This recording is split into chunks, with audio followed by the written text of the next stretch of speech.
Okay, good morning. So last week I did a presentation on the research process. Today I'd like to share a little information about how to evaluate records. Let me get my screen sharing going.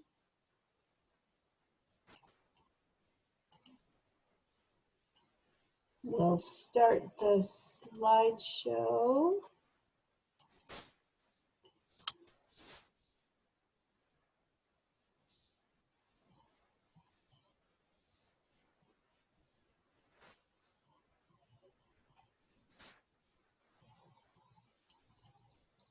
So we talked about the research process, and the fifth step of the research process is to use the information that you have found. Well, not all information is of equal value, and sometimes it's hard to determine what you're looking at. How valuable is it? How accurate is it? Can you trust this information? But there's a couple of ways you can look at your records. One of them is to ask yourself, is this an original record? Was this record created at the time of the event or shortly afterwards? Is it created by a government agency? And a lot of times the records that we use are original records. The census record, death records, birth records, these records are original records, and including microfilm copies of, for instance, the census records, because that's the only copy that we have now. They were microfilmed and then destroyed. So a microfilm copy is considered an original record. A general rule of thumb is that the further removed the copy is from the actual document, there's more errors for it to be likely. So is this the first time the information was written down, or is it a copy of it? Is it a compilation of a bunch of records? Is it a derivative record? So remember, original records are preferred. That is where you're likely to have the most accuracy, but not always. And then you need to ask yourself, who reported this information? Was the reporting source an eyewitness to the event? And if that's the case, they would be a primary source. Was the reporting source heard it secondhand? Then that would be a secondary source. Obviously, we would want the information from an eyewitness versus those that have heard it from someone else. So when you're looking at your document, ask yourself, who created this record and why did they create this record? Because their motive might taint the information. And then thinking about the information that you can find on a record. Is it direct evidence for what you're looking for, or is it indirect or negative evidence? So direct evidence would be something that, a question that is asked and then it's answered. So for instance, on a birth certificate, the question is the name of the baby and the name is written down. So that is direct evidence for the baby's name, or direct evidence for the date that they are born. Indirect evidence would be evidence that you would infer. So when you're looking at a census record before 1880, before relationships were stated, in the 1850 or 1860 census record, you'll see a family, you'll see what you think is a family, you'll see a group of individuals listed, a man, a woman, and some children. So we are inferring, or it's indirect evidence that this is a family, that the man is the dad, that the woman is the mother, and that the other people are the children. But that it's not explicitly stated until 1880 census. So be careful when you're looking at information to know if it's directly stated or if it's indirect evidence, if you're inferring it. And then there's negative evidence, and that would be something that you would expect to be there and it's not on the record. So for instance, a census record, again, you would expect all the family members to be listed if they were born by the time the census was recorded. And if they were not listed, then that would be negative evidence to point maybe towards a divorce or a death. So pay attention to what is not there as well as to what is there. So that was a lot of information, a lot of ways to look at records to determine how accurate it can be. Is it an original source or a derivative source? Is the information given primary information or secondary? In other words, was the individual who reported it an eyewitness or not? Is the evidence explicitly stated, date of birth, and then the birth date is recorded? Or is it indirect evidence, something that we can infer? So I have a couple of documents that we can practice on. So this is a death certificate. A death certificate is an original record. It's done by a government agency, and it was done shortly after the death occurred. And there's really good information on this original record, but there's secondary information as well. So you'll notice that the person who died, he's James L. Goodrich, and his parents are listed, William Goodrich and Eliza Pickard. Well, who's the informant? Who gave that information? And if you look down at the bottom of the death certificate, there is the informant, F.H. Goodrich. We don't know who F.H. Goodrich is. Most likely, since James was 68 when he died, F.H. Goodrich was not alive and present at his birth. Most likely, F.H. Goodrich is a son. That's usually who reports a son or a daughter or son-in-law or daughter-in-law who reports a death. So the fact that he's reporting the parents, that is indirect, it's secondary. He's not a primary source. He's a secondary source because he wasn't there when they were born, and his dad probably told him that's who his parents were. But it's secondary information. And there's direct and indirect evidence on a death certificate as well. So you can see that the question is asked, is this a male or a female? And the question is answered, it's male. So that's direct evidence.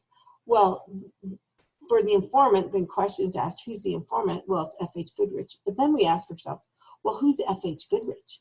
And that is not stated. That is not direct evidence. But we can infer that because they share the same last name, that they are related to each other. And we can record that information as a possible relative and look for the possibilities. Is this his brother? Is this his son?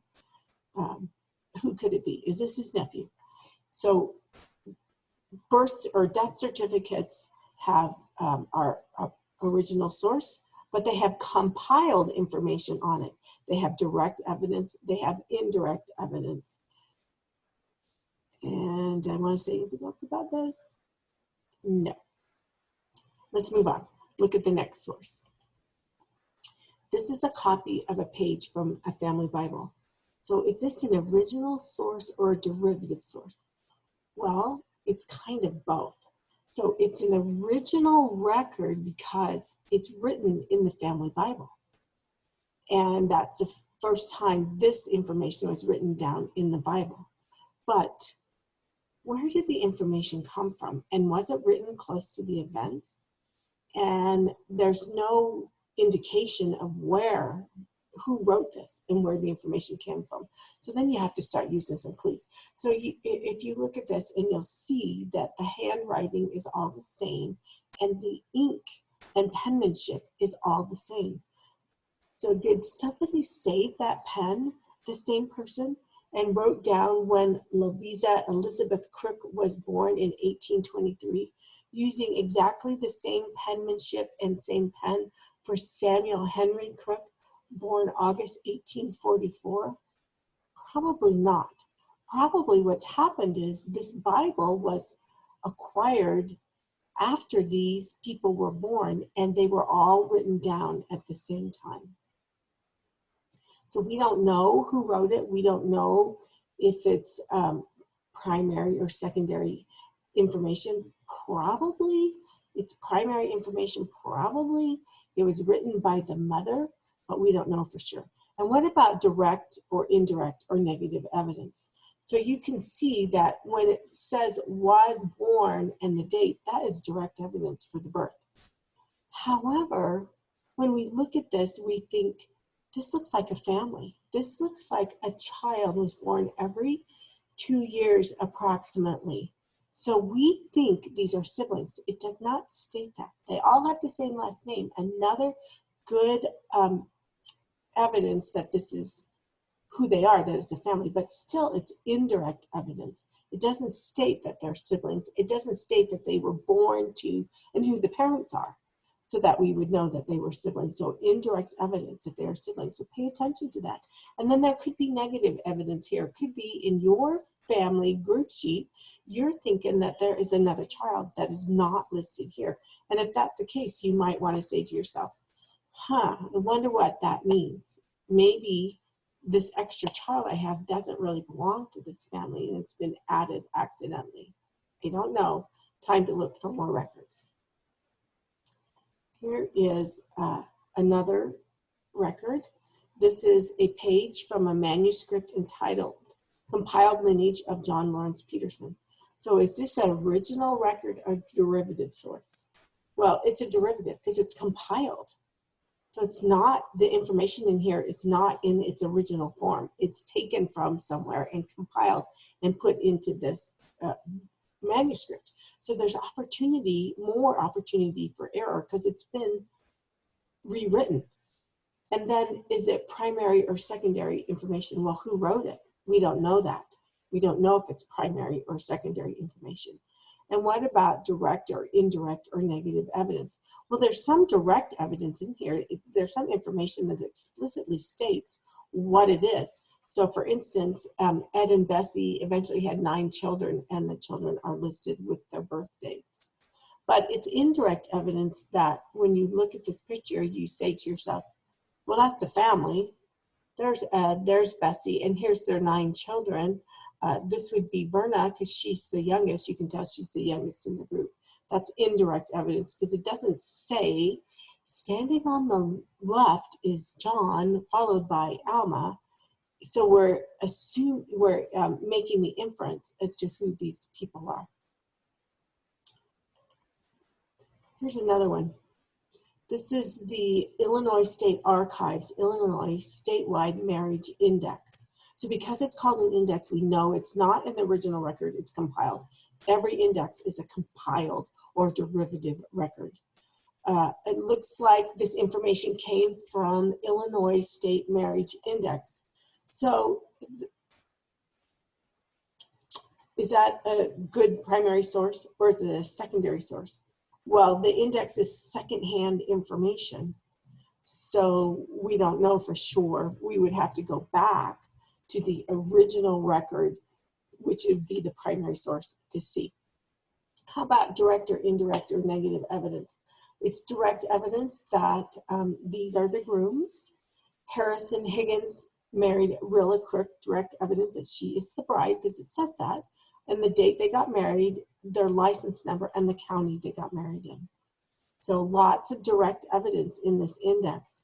There is also some indirect evidence in the index. What can you hypothesize about this? You can say that Harrison Higgins and James Higgins, maybe they're brothers, who married sisters, Rilla and Eudocia Crook. It fits. Maybe they are. That's some information to jot down in your notes and see if your people were Rilla Crook and Harrison Higgins, did Rilla have a sister named Eudocia? Did Harrison have a brother named James? This is the last one. This is an obituary from a newspaper. So the newspaper article itself is an original record. However, we don't know who the informant is. And so we would have to assume that the information is secondary information. Could be primary information. We don't know. But there's direct evidence in here.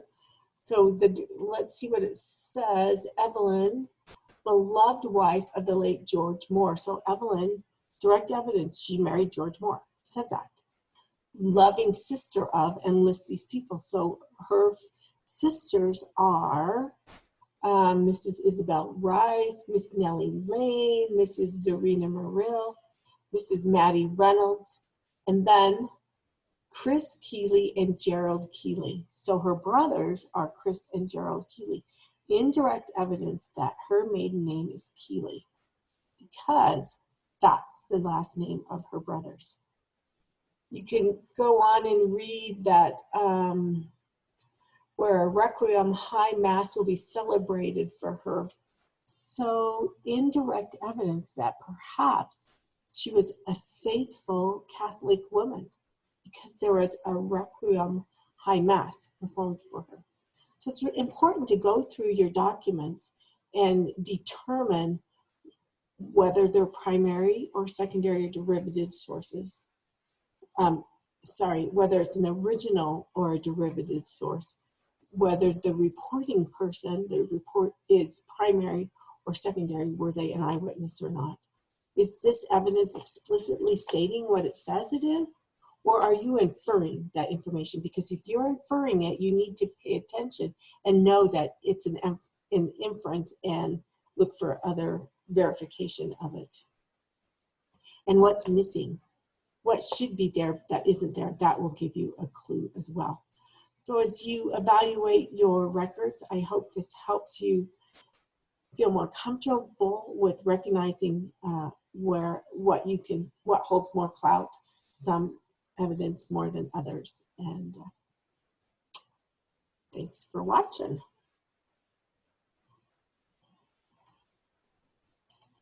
Good luck with your research process.